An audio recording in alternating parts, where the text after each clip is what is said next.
కి స్వాగతం. అందరికీ నమస్కారం.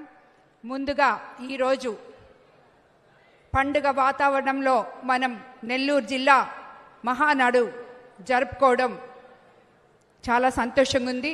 ఇక్కడికి ఈ మహానాడు కోసం విచ్చేసిన ముఖ్య అతిథులుగా విచ్చేసిన ఎంపీ వేమిరెడ్డి ప్రభాకర్ రెడ్డి గారికి, మినిస్టర్ నారాయణ రెడ్డి గారికి, పొంగూరు నారాయణ గారికి, అలాగే నా సహచర ఎమ్మెల్యేలకి, చైర్మన్లకి, అన్నిటికన్నా ముఖ్యంగా తెలుగుదేశం కుటుంబ సభ్యులకి అందరికీ ధన్యవాదాలు తెలుపుకుంటున్నాను.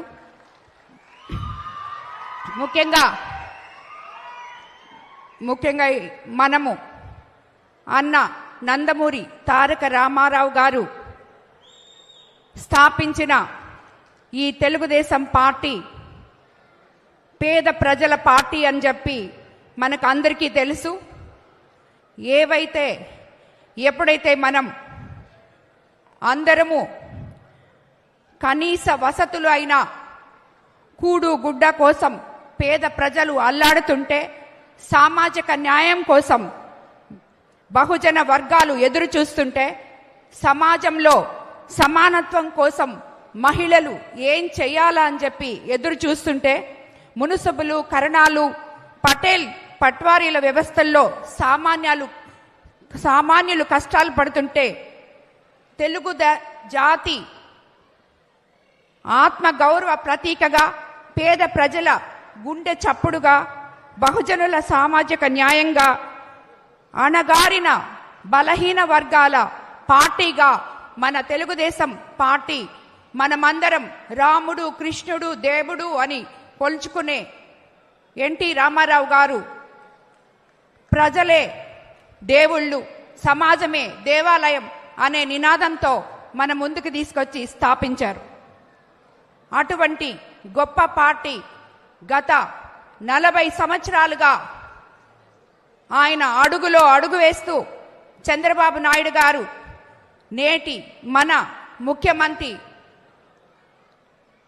ఇదివరకు మనమందరం చెప్పుకున్నట్టుగా ఎవరైతే ఆంధ్ర రాష్ట్రాన్ని సంక్షేమము, అభివృద్ధి సమపాళుల్లో ప్రజలకి అందివ్వరో ఆయన అండదండలతో మనమందరము ఈ పార్టీ కష్టాల్లో ఉన్న, నష్టాల్లో ఉన్న కార్యకర్తలందరూ భుజాన వేసుకొని ఎంతో మంది 83వ సంవత్సరంలో స్థాపించిన 1983లో స్థాపించిన ఈ పార్టీలో నేటికి ఆనాటి నుంచి ఈనాటి వరకు కష్టాలకి, సుఖాలకి, అన్నిటికీ అతీతంగా పనిచేస్తున్న కార్యకర్తలకి ఈ మహానాడు సందర్భంగా ముఖ్యంగా ధన్యవాదాలు తెలుపుకుంటున్నాను. మనమందరము కూడా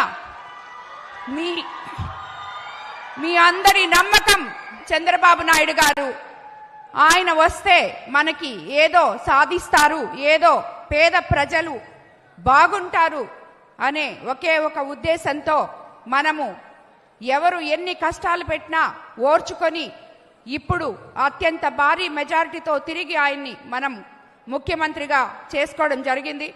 అదేవిధంగా వీరిద్దరి మనవడు, తనయుడు అయిన లోకేష్ బాబు గారు ఈ పార్టీని ముందుకు తీసుకెళ్లగలరు అని, మనకి సమర్థవంతుడైన నాయకుడు అని చెప్పి ఆయన ఆల్రెడీ మనకందరికీ నిరూపించుకున్నారు.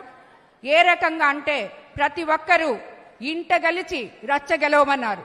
మొట్టమొదట 70 సంవత్సరాల ఆయన తండ్రి అన్యాయంగా జైల్లో పెడితే తల్లిని హక్కున చేర్చుకొని తండ్రిని కాపాడి బయటికి తీసుకొచ్చి ఎంతో సమర్థవంతమైన బిడ్డగా ముందు తను నిరూపించుకున్నాడు.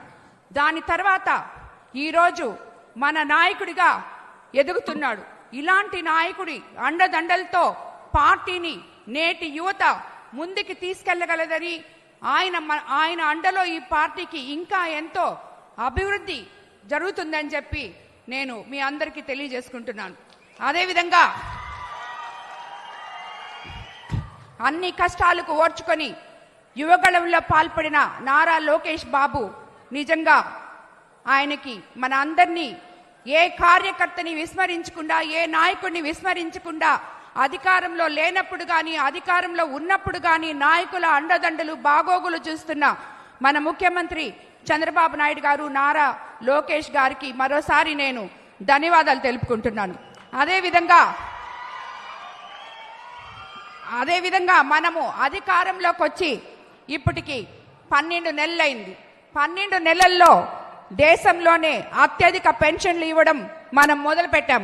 పెన్షన్లు 4,000 పెంచాం. ప్రతి నెల 2,700 కోట్లు ఖర్చు చేస్తున్నాం.